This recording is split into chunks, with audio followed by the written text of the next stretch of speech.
Hi Sharks, मेरा नाम सुलय है. I'm 27 years old and I'm from Ahmedabad.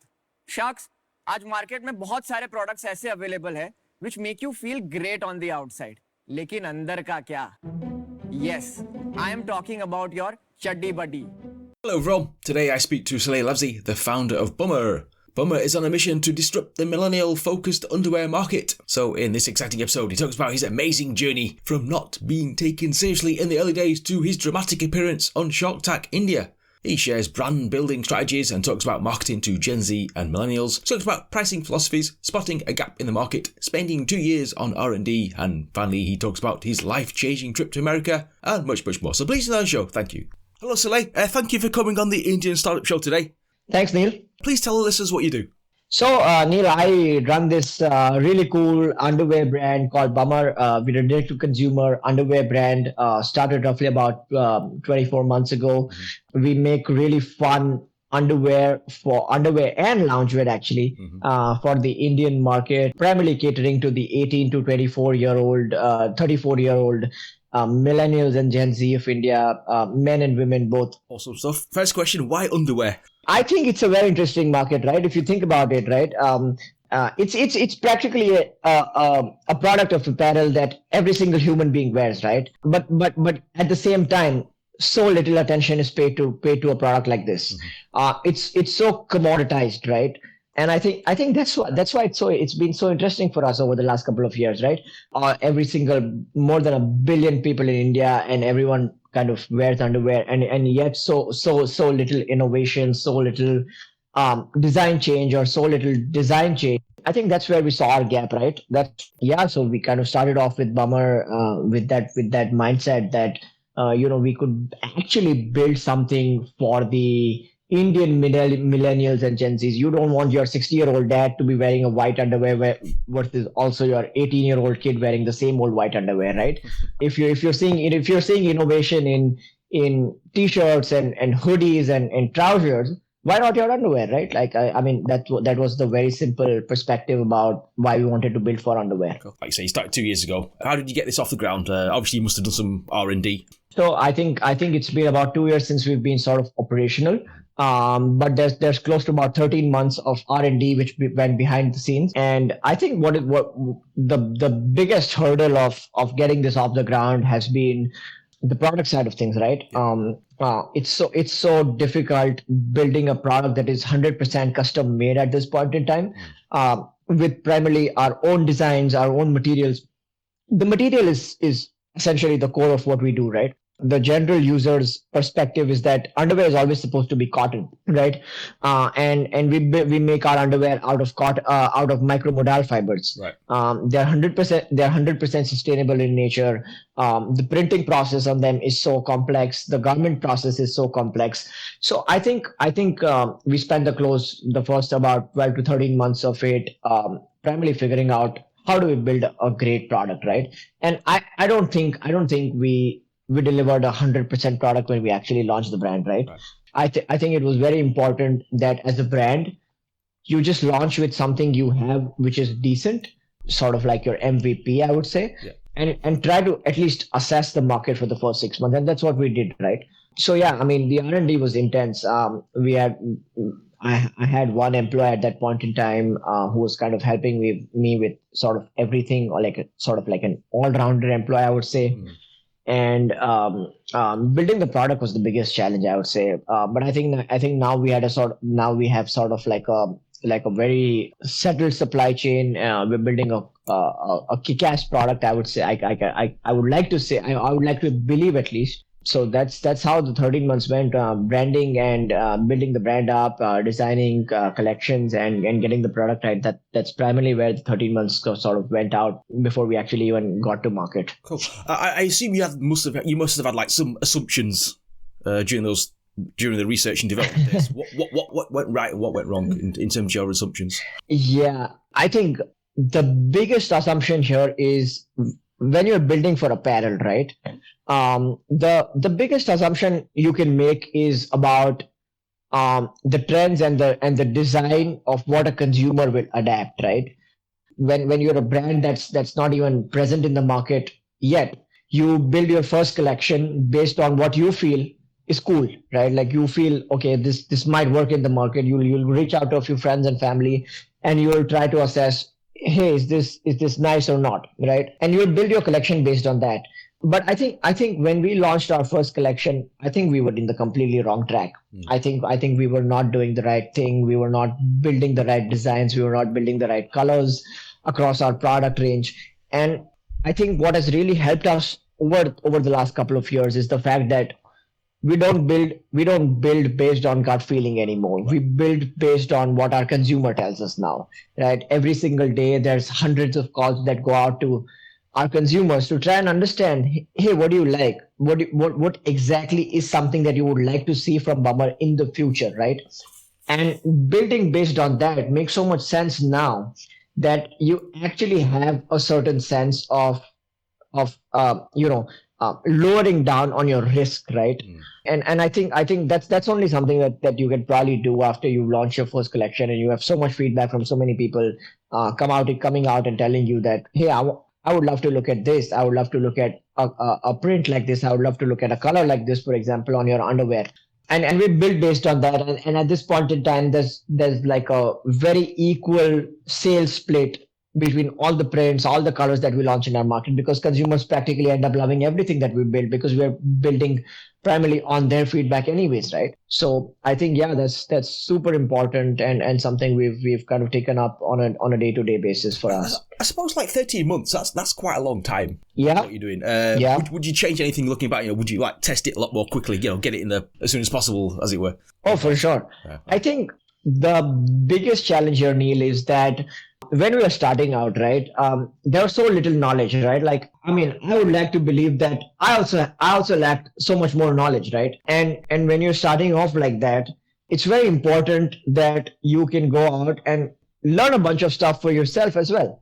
Having said that, I think the primary focus was that while it took us close to about 12 to 13 months to get the brand and the product off the ground, I could do it way more speedily at this point in time, because now that network is established, now that supply chain is established, now that knowledge of the product is established, right?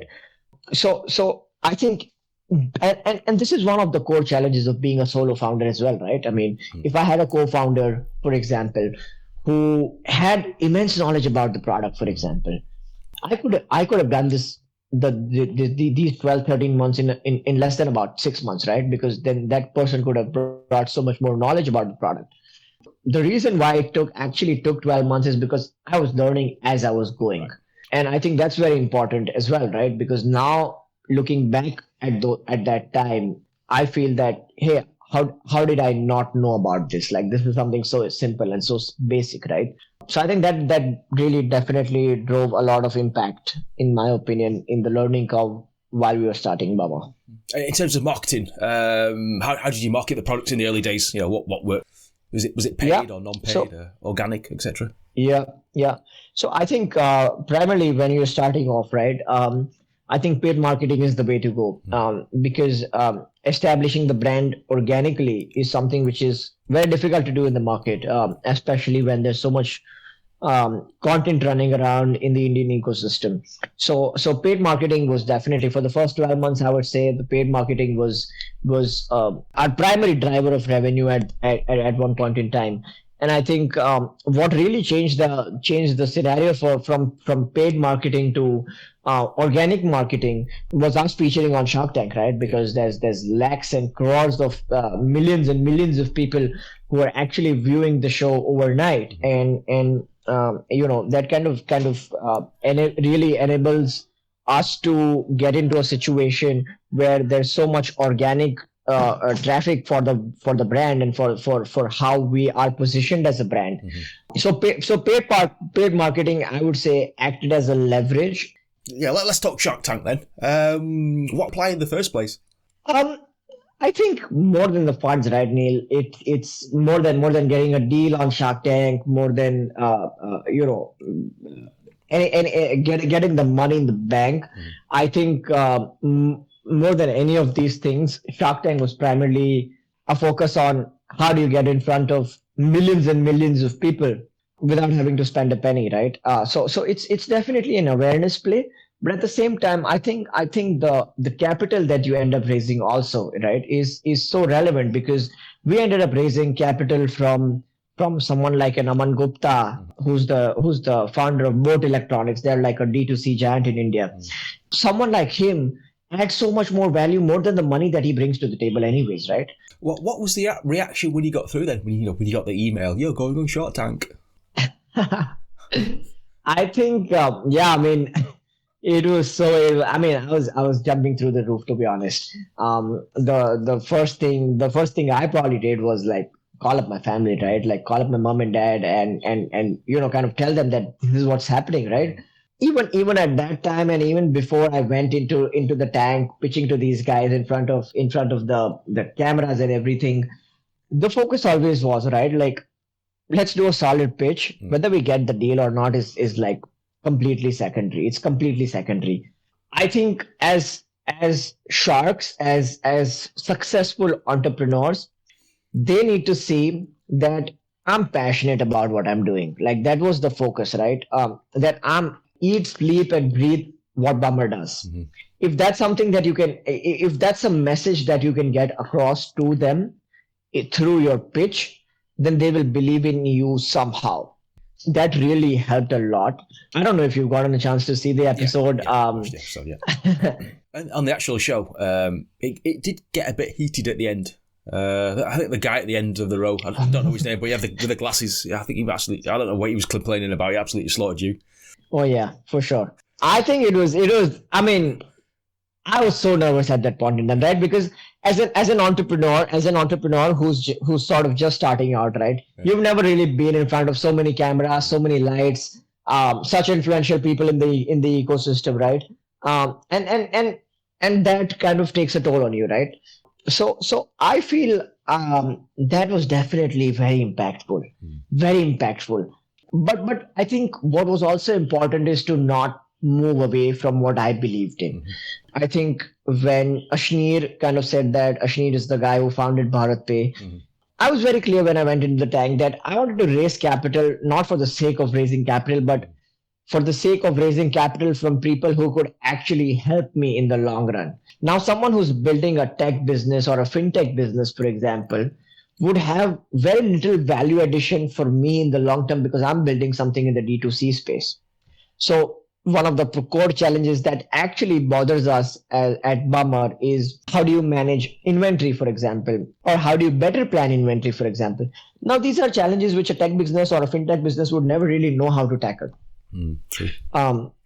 So I was very clear when I went in there, and I was like, I want to raise capital from these two guys, because they've been in the D2C space, and then they know how to tackle the environment. And I think after that, it was just great, right? Because Aman then realized that, hey, I can actually help this guy. And which is when he came out and said that I want to make an offer to you, which was like, just at that point in time, it was just, I was like super elated that someone is actually, a shark is actually willing to make an offer. And then we kind of negotiated it down and kind of reached a certain set of valuation that would be mutually agreeable for both of us. Yeah, talk about that. Because in the end, I think you were like haggling over like 1 or 2% or something at the end. It did make for great TV, by the way. Oh yeah. For I think for the Sony team, it made like, for the Indian television team, it made like a lot of sense, right? But I think, so to be very honest with you, the actual shooting in the tank is roughly about 40-45 minutes, or even more actually, for a few brands, right? What they show you on TV, it's practically only the 15-20 minutes of it. Yeah. And I think I really wanted to battle for that even 0.5%. The reason being, because I know that as a brand, we're going to need cash from time to time. Ideally, anywhere from about 8 to 12 months, every single 8 to 12 months, we're going to have to go out and raise capital. As a founder, it's so important for us to retain the equity that we value, because at the end of the day, this is our baby, right? Like, investors will come and go, right? They see a fruitful exit, and they'll probably bounce off, right? But as a founder, it's so important to maintain the level of equity that you can maintain. And so for that reason, I think at the end of the show, that 0.5% was also so important, right? because when you go into further rounds, you get into a Series A, you get into a Series B. Because for us, the next round is practically going to be a pre-Series A, for example, or maybe even a Series A. I don't know. And at that point in time, it becomes so important that 0.5% also matters so much. So I think it was pretty important that we argued for that. The Sharks at the end of the day gave in, and I mean, I came out super happy. So I mean, I'm not complaining for sure. Yeah, one last question about Shark Tank as a TV show. Then. You know, the reaction on Twitter and LinkedIn from what I've seen, it seems quite negative. I don't know why that is. You know, it's a TV show. People want to be entertained. I mean, we have one in the UK called Dragon's Den. You've got the UK, USA, Shark Tank, Australian, Canadian, etc., etc. So, you know, people from all walks of life watch it who probably wouldn't be interested in entrepreneurship. So I don't know why people seem to be quite negative and down on it. Yeah, so I think Neil, the primary reason why there's sort of like a mild negative reaction in the market is probably also because there's a lot of drama happening, right? Like when you look at Indian television, right? And when you look at, I mean, when you look at sort of a Shark Tank from the American ecosystem, or from the Australian ecosystem, or from any other ecosystem where Shark Tank is actually present, it's purely business, right? It's purely business. You talk business, and then that's where it starts and it ends, right? With India, I believe, like to garner a larger sense of how viewers perceive the show, there's been a lot of drama, right? I mean, quite literally, take my episode, for example, or my pitch, for example. There's been so much drama, just, you know, as a third party or an outsider, you could say that this was uncalled for, right? But it's just been done up that way that could potentially garner more users, and I think it's fantastic, right? I think I'm not saying that in a negative way. I'm saying that in a great way, because now, at this point in time, the Indian startup ecosystem is so phenomenal that even 8 to 10-year-old kids to 60, 70-year-old grandmas and grandpas are actually watching the show to try and understand what is net margin, what is cost of acquisition, what are, you know, just general trade terms, which ideally they would have never known. This drama is actually taking the show to billions of people, which is great. And it's very important for an ecosystem like India. If you didn't have drama, I think that the viewership would have been way less. So I think the drama is so good to actually help this show take to so many households that would have probably not viewed it if there was little to no drama. So I think at the end of the day, it's a very smart marketing move. It makes a lot of sense, and I mean, from a brand standpoint, also it drives us value across so many thousands and lakhs and millions of consumers, you know. Actually, what advice would you give our listeners regarding pitching then, as someone who's pitched in front of on national TV, in front of millions? You must have rehearsed that pitch quite a few times then. Oh yeah. So the process with Shark Tank is, right, like you have to be on set for about 4 days. Oh wow. And the first 3 days is where you rehearse your pitch along with the broadcasting partner team, right? And then the fourth day is when you actually go into the tank and pitch in front of the Sharks. Okay. So the first 3 days is primarily just you rehearsing your pitch and taking a mock drills, like, okay, these are the kind of questions that the Sharks may ask me or may not ask me, right? So you're sort of prepared when you're actually going in, right? But at the same time, I think what's very overwhelming is the idea that when you're rehearsing, you're backstage, right? It's not a lot of pressure. When you're actually in the tank, it's a lot of pressure because you're actually in front of the Sharks. But at the same time, there's like tens of cameramen who are screening you. There's hundreds of lights like blowing right on your face, for example. And at that point in time, I think if this is a situation you've never really been in before, it's very important to stay calm. It's very important to stay cool. And it's very important to hold your ground, right? As you may have seen, or as many of your listeners would have seen, the sole aim of the sharks is probably to grill you, right? Like to test you at your very weakest point. Yeah. And in that situation, if you can still stay strong and be confident that, hey, whether they give me the money or whether they believe in my business or not, or whether they give me the capital to build my business or not, I'm still very passionate about my business and I'm going to go out and do this regardless of the reaction I get from here.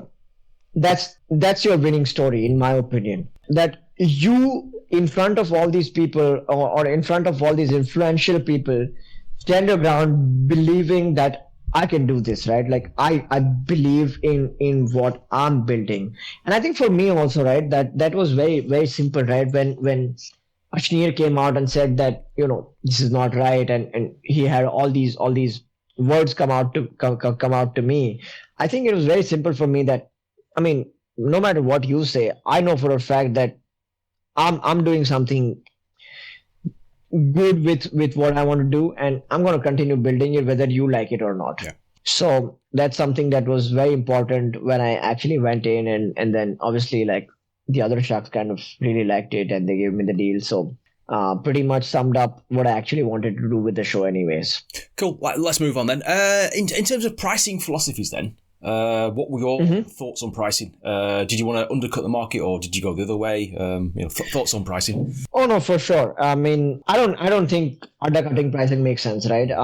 Especially when you're in the premium market, right? When you position your brand into the premium market, undercutting does not make sense, right? It's a very, very simple principle of, and this was a question they asked me on Shark Tank as well, right? Are you playing the brand game or are you playing the price game, right? And I think price game is not something that you should get into for any fast moving startup ecosystem. To be very honest, if you're playing the price game, then actually just dive right into the price game, right? Build a product that's slightly inferior or at a similar quality as your competitors and just undercut them on pricing, right? That's probably one way to succeed, and it's probably the most challenging way to succeed. But actually for Bummer, the core focus is that I'm not going to undercut my competitors, but I'm actually going to stay very close to you so that it doesn't matter too much to the consumer. For example, if I increase my price by, let's say, like 50 rupees or like 100 rupees, for example, as a consumer, that hardly matters, right? But for that additional price, I'm giving you way more value for money.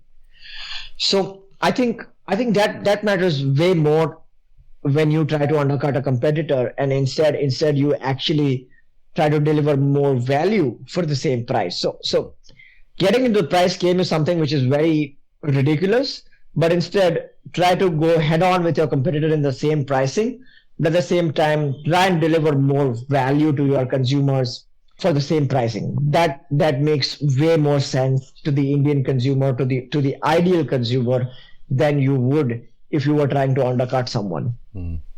Interesting stuff. And in terms of branding then, listeners, any advice on how would they go about building a brand? Any thoughts and concepts they should be thinking about? I think as long as you're building for the next generation of Indian users, there's such a large consumption story built in here, and which is really realistically the reason why Bummer even happened in the first place, right? The youth of India is consuming so much stuff online today that there's close to about 40 million millennials in India, and then obviously you could potentially add up another about 10 to 15 million Gen Z users in India. Build for them, right? Communicate in a way that actually resonates to this kind of an audience. Build your design language, build your communication, build your marketing strategies in a way that actually resonates to these kind of people, right? It could be a part of culture, it could be a part of your enthusiasm, it could be a part of a bunch of stuff that you actually end up taking and replicating from the Western culture that's happening across America or Europe or anywhere, right? But these are the people who will become the next consumption story for India or across the world over the next 10 to 12 years. and if you're not building for them, then why are you even building, right?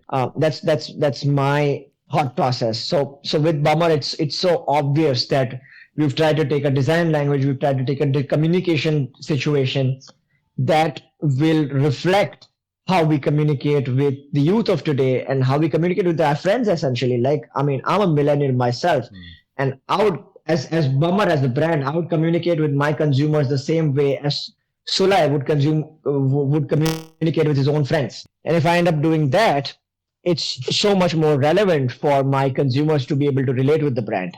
So I think that's super important when building a branding, communication, and design guideline.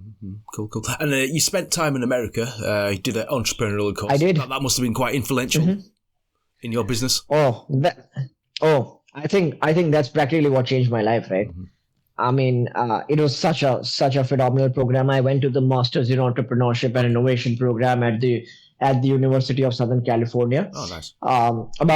Took about a year and a half in this program, and what the good part is that this program, more than education, it motivates you. Right. And I think that's what was most important, right? Every single class, every single lecture, or even your professors, right? They're entrepreneurs in their ecosystem. They've built businesses, they've sold businesses, right?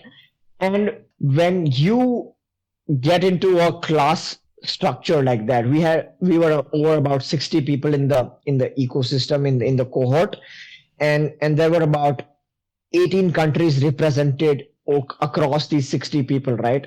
So it's such a wide variety of diversity, right, Neil?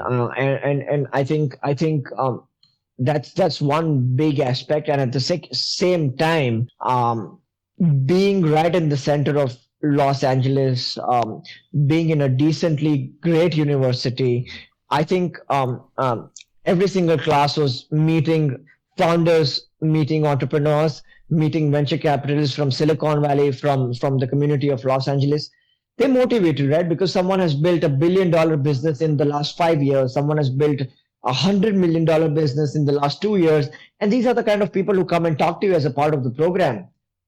And you feel like, hey, can I do this too with my own self? And at that point in time, I think the structure really changes, right? And that's so more than the education and learning from their story, like learning from their story is super important, but then more than the education side of the program, I think what was most important is what we took away from their stories, that I found this gap in the market and I could build $100 million business in the last 3 years. Can you do this too? Regardless of the geographic or the demographic domain that you could potentially build a business in.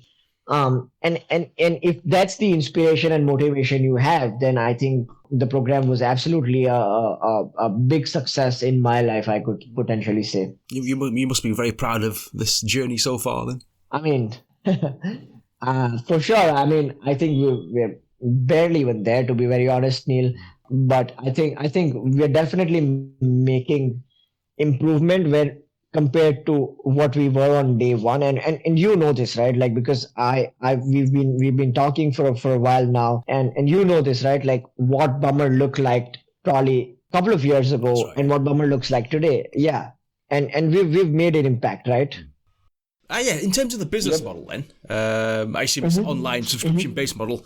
Any thoughts of partnering with third parties or offline stores, perhaps? Yeah, so I think definitely, Neil. I think for India, I think offline still dominates a large chunk of how business is done, right? Even though e-commerce is booming so big. So at any given point in time, offline is still going to be contributing a large chunk of the business. So that's definitely on the plans. Sometime through the end of this year, this calendar year, 2022 particularly, Bummer is definitely bound to go offline. That's a given fact. In terms of subscription model, I think the biggest challenge with India is that subscription hasn't really been very successful as a business, right? So we're kind of contemplating. We're still trying to figure out how our LTV functions for users, what the purchase behavior for our users, because we're still very young, right? I mean, only 2 years into the market, sort of. Yeah. So subscription is not something that's on the lines as of yet, but offline for sure. Like this next 6 months, I think you should see our product hit the stores at least a few stores, a few hundred stores over the next 6 months for sure. Okay, cool. And in terms of worldwide expansion, how big do you want to go with this? I think as an entrepreneur, right? The dream is always big. The dream is to become a global brand, right? And that's the same. I mean, I believe likewise. I for sure want to see Bummer become a global brand, right? I think American and European markets sort of are saturated at this point in time. But when we look at it, the international markets from an underwear and larger point of view, I think there are multiple countries in the Southeast Asian region which are sort of so untapped. And I see a real potential for Bummer going there. However, there's no real concrete plan into entering these markets as of yet. But what I can tell you though is that at least the Middle Eastern market and the Singapore market, these are two sort of markets which we are kind of very actively looking at this point in time, and could potentially enter these markets sometime through this calendar year for sure. Yeah, in terms of manufacturing, then, where are these made then? Everything's made in India, Neil. Everything's sourced in India, manufactured in India, right from the very base raw material of our fabrics to the garment per se. Everything's made in India, and I think that's one part of the business model that I was talking to you very early on in this conversation. How getting the product right was such a massive hurdle when we were just starting off. And I think over the last couple of years, we've gotten the chance to work with some phenomenal factories, sample with some phenomenal factories, and at this point in time, come down and narrow it down to a couple of factories who we can so blindly rely on to deliver the right quality of product that we want to. So yeah, I mean, zero reliance at this point in time on any sort of international countries or overseas countries for our product. Actually, going back to the early days then, were you taken seriously in the early days then? Not really. That's the funniest part, right, Neil? I mean, when I started building Bummer, I was 24 years old, right? And I mean, even at 24, there's a bunch of guys who don't really look 24. They look like they're 28, 20, 30 probably, right? And when I was 24, I looked like I was 18. I probably still do look like I'm 18, right? I mean, that's the funny bit, right?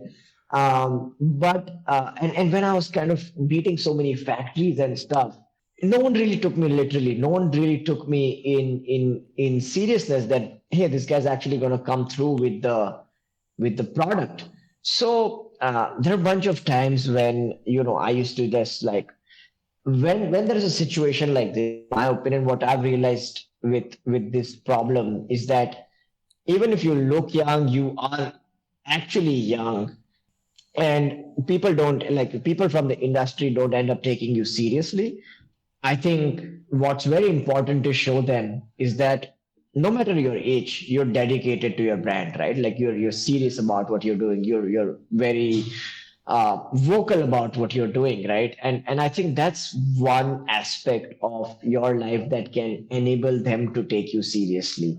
So I used to practically go down to factories and like meet with 40, 50-year-old dudes who used to run the factory, and they never really took me seriously, right? Because I was going there and saying, hey, I want to make 5,000 pieces of pairs of underwear, and they were like, what's 5,000 units, right? It's practically nothing, right, for a larger factory. But spending 12, 15, 16 hours on the factory floor and just trying to figure out, hey, how can we make this product right? And you do that consistently over a period of time, and then they actually start seeing the value in you and saying that, hey, this guy could probably be actually serious about making this, right? And so, yeah, I mean, over the 12, 13 months that I spent building the brand, getting the product right, I probably made no less than 30, 40 trips to the factories, sat there through day in, day out, and, kind of just tried to prove to them that I'm actually serious about doing this. And probably towards the end, that's what sort of helped me get the product out from these factories anyways, right? Yeah, what excites you most then about what you're building? I think something, Neil, I tell everyone, right, who's kind of become a part of the company and at this point in time in terms of our payroll structure and who kind of anyone who ends up coming on board, right? One thing that excites me most is not it's got nothing to do with what we're building, right? It's got nothing to do, like, as stupid as this may sound right now, it's got nothing to do with what we're building. It's the question of the fact that I don't like Bummer. I don't think Bummer is good. I don't think Bummer is great. I have over the last few years, I have gone on to fall in love with what I'm doing, right? And this is something that I tell everyone who's joining the company, who's becoming a part of our organization, that don't like the company, don't feel good about working here, don't treat it as a job, don't treat it as whatever it is. End up falling in love with what you're doing, end up falling in love with the company, end up falling in love with the brand. The work will follow, the processes will follow, right? So I think falling in love is so important, because at the end of the day, this is sort of like a marriage, right? It's sort of like a date, it's a marriage, it's a lifelong relationship, to think of it. You cannot succeed if you don't fall in love. And I've fallen in love, right? Like, I've fallen in love since day one. So I think when I think of it in that aspect or that analogy is when it keeps us and me pushing every single day that we could potentially make this happen, right? And so, yeah, I mean, that's probably one of the primary reasons why it's so exciting every single day, because I've already learned how to fall in love with the brand. Mm-hmm. So yeah, that's probably one very important thing I want to try and tell everyone who's end up working with us over the period of time. Cool. Are you hiring at the moment? I am hiring rapidly. I'm hiring rapidly at this moment. How's that going? We have I mean, it's tough, right? It's tough. Being a small company, we're a team of about 20 people at this point in time. So primarily, kind of recruiting myself in a bunch of areas, or actually, especially the technical areas. It's been tough, right? Especially when you are from a tier 2 city in India, which we are, Ahmedabad. Not really, you will not have access to the kind of talent that ideally a Mumbai or a Delhi would have.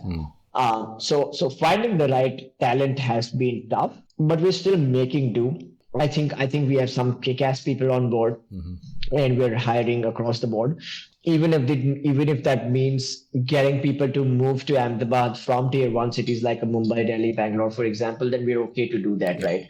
We're okay to match salary standards or pay grade standards that ideally a tier 1 city would offer, because at this point in time, that's the kind of talent we require anyways, right? So yeah, we're doing that. Tough process, closing in on a few people, still a few positions that are very, very wide open. And if anyone's listening to this, feel free to kind of come out to us and apply for sure. Yeah, definitely. In terms of the technical side of things, like the website and the e-commerce back end, is that something you've built yourself, or is that have you outsourced that? Yeah, so I think a bunch of stuff is outsourced for sure. So like the design language and the communication aspect of the website, or the UX flow of the website, definitely comes from our side, from our internal marketing team. Yeah. But coding side of things, the technical side of things is definitely outsourced at this point in time. We work with a fantastic team who has built across Shopify. And I mean, in my last 2 years of working with Bummer, I don't see a better platform than Shopify for an e-commerce site to be worked on, right? So very happy with how our platform is built. Very happy with how our analytics is built at this point in time. So yeah, primarily outsourced, but a bunch of inputs do end up coming in from our team at the end of the day. What's your role as a founder like now then, compared to 2 years ago?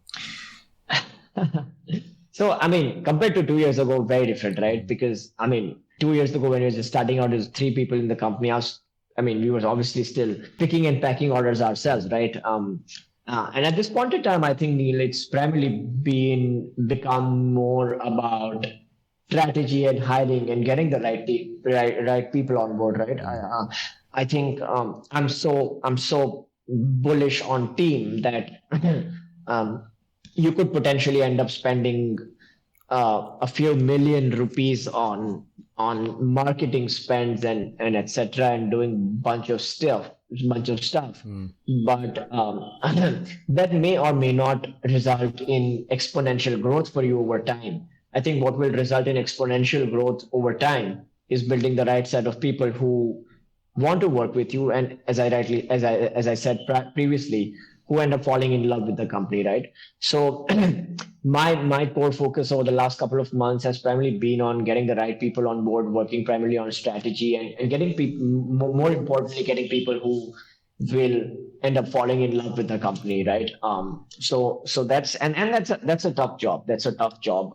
But I think we've found a couple of people who've aligned with that thought process, and we'll continue hiring people with the similar thought process whenever we meet them across the journey of building Bummer. And in terms of expanding the product range, what are your thoughts on that?